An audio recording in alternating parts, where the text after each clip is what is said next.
Hello, welcome to my channel. So we have an unidentified male found in Las Vegas, Nevada, Clark County, July 15th, 2020. African American, 5'8" measured, 127 pounds measured.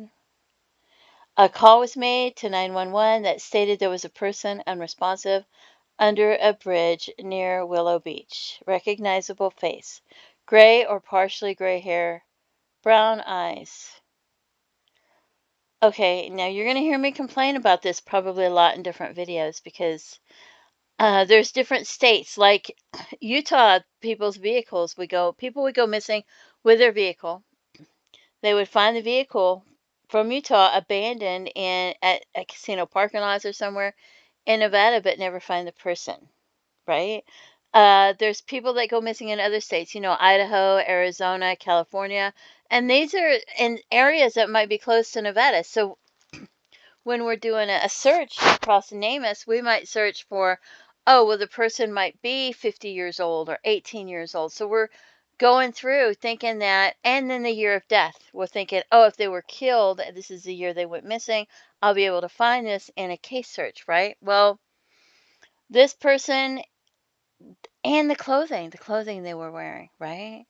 A lot of the times when you find a John Doe and a Jane Doe in another state, you'll find, well, some of the states that I've done so far, you'll find the description of the exact clothing they were wearing. It might have the brand of the clothing. It might say they can't tell the color, but it might have been this and that. And then they might have even the socks, the underwear, um, if they're briefs or, tighty whities, and they might even give the shoes with a measuring tape alongside of the shoe if they can't tell the size, or they might enter the size of the shoe if they can tell the size of the shoe. Whereas here I am in Las Vegas, Nevada looking, and a lot of these John Does, there's no estimated age range. So if I'm doing a search from another state and I'm looking for somebody that's a certain age, this isn't gonna come up because there's no estimated age range entered. And then if I'm saying, oh, I think that something happened to him this year, so I'm doing a search for the year that I think that they may have died, there's no estimated year of death. And from looking at him, I would think he died in 2020 if I was guessing right. Probably in July because they have the color of his eyes, the color of his hair, and the measurements of his weight. Okay? There's no estimated PMI.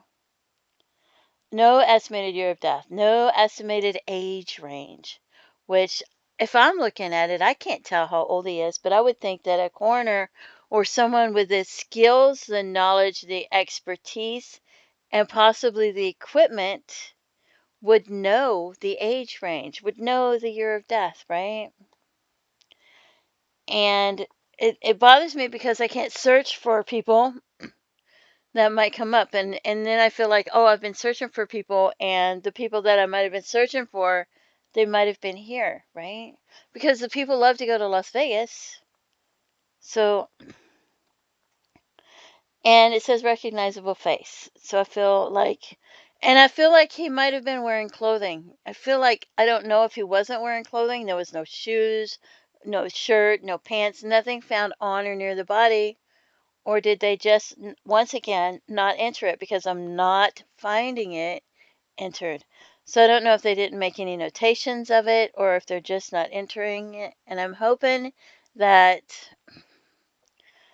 I'm hoping that if they have that information, that they go back and start entering it into the system.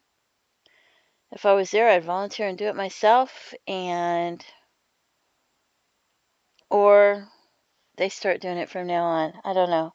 That really bothers me. So it's just not there, and it drives me crazy because I feel like I'm spending all my time volunteering trying to help look for people, and I want to help these families have closure that don't have closure.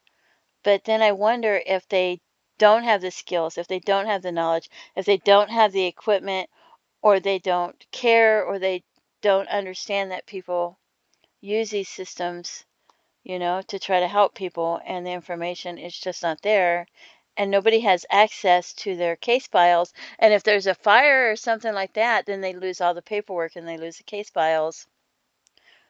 things happen, and I wish that it was here. I wish that they entered that information here. And yeah, I'm complaining about it. I'm probably going to complain about it a lot. So, sorry. It's really driving me nuts. So, anyway, onward. We're going to look at missing persons to see who we have missing. We have Clarence Stewart. And I don't know if he looks similar or not. Um, I don't know if any of these people that are missing that I'm searching for could be that John Doe or not. I don't know. It could be somebody completely different. But I'm doing a search to see who I can find. So we have Clarence Stewart. He went missing all the way from Columbus, Ohio, July 3rd, 2020, 53 years old, 5'7", 165 pounds. He was last seen at his residence in Columbus, Ohio. Gray, partially gray hair, brown eyes.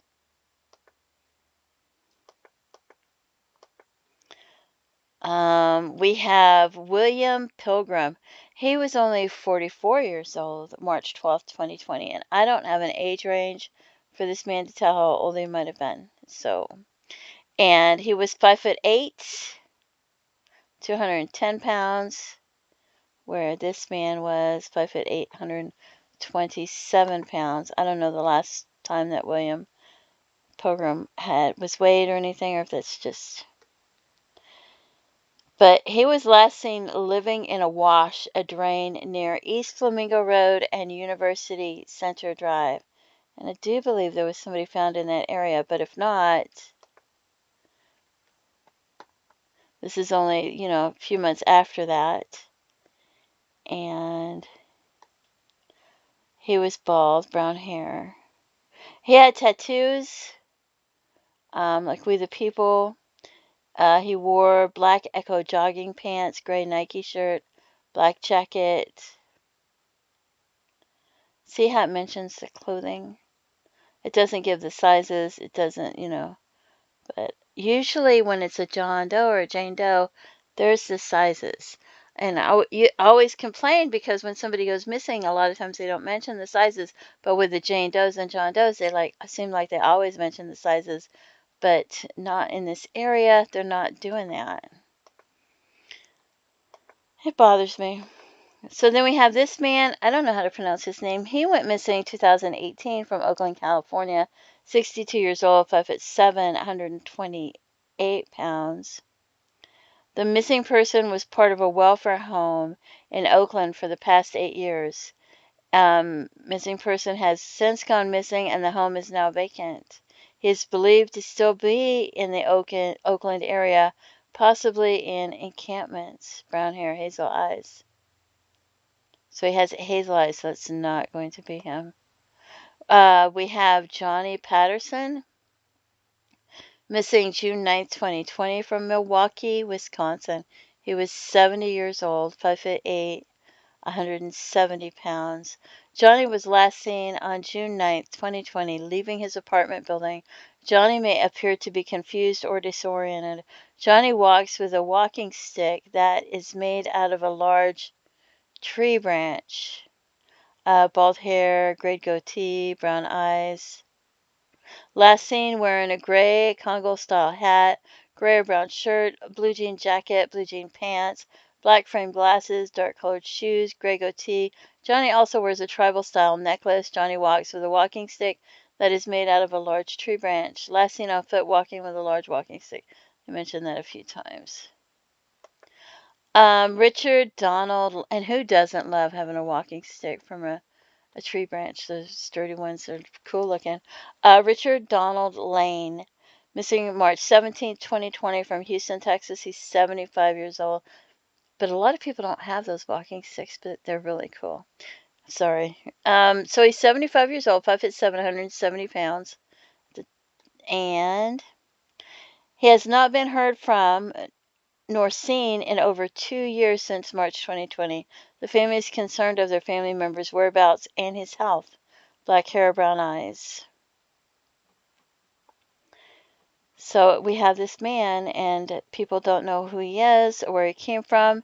And I don't know if you've ever been to Nevada, but You go to Nevada, you go to those casinos and you go to gamble and you don't realize that like gambling's addictive and it happens. And I don't know if this happens to how many people, but you see people come in that have never gambled in their life and they'll start playing a machine and they get caught up in the machine. They feel like they're putting their money in that machine. They don't want to leave that machine. They want to get their money back. They're afraid if they leave the machine to go to the bathroom even, that somebody's going to come and pull it and they're going to win all their money that they put in the machine. And so they're afraid they'll sit there till they're going to pee their pants because they don't want to lose their money that they've put in the machine. And they get so caught up in it. And then there's the MGM Grand when it burned down years and years ago in Vegas. There were people at their machines that they wouldn't leave their machines, and when it was on fire and burning down, they would not leave their machines to get out of the building, the casino, as it was burning. They just that's how bad it is. So you'll have people that like live in RVs, they're traveling the country, they go to a casino in some state or, and they'll start gambling and then they won't have any money left and they'll have to sell their RV. And a lot of times they might, if they have children, they might end up moving in with their children because they lose everything. But if you don't have any place to go, then where are you going to go? So you might come from another state like California, Nevada, Utah, Arizona, go there and start gambling and you could lose everything. One minute you start gambling and you're like, "Oh, I'm only going to gamble this much." But then you'll start gambling more, you can't pay your rent, and then you get hooked on it. And it happens. It doesn't happen to everybody, but it happens to some people. And so I feel like some of these people could come from almost anywhere. I don't know if they already lived in Nevada, like this John Doe. I don't know if he already lived in Nevada. I don't know if he came from somewhere else. I don't know what happened.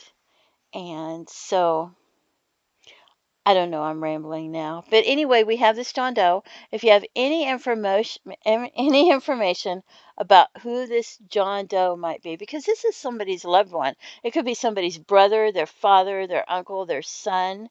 This is somebody's loved one, and they don't know who this John Doe is. So if you have any information about this John Doe, maybe you knew him as somebody, maybe you knew his first name, maybe you knew what his nickname was, maybe you knew where he come from, maybe you talked to him about where he had been or where he came from, where he had lived in the past, anything like that.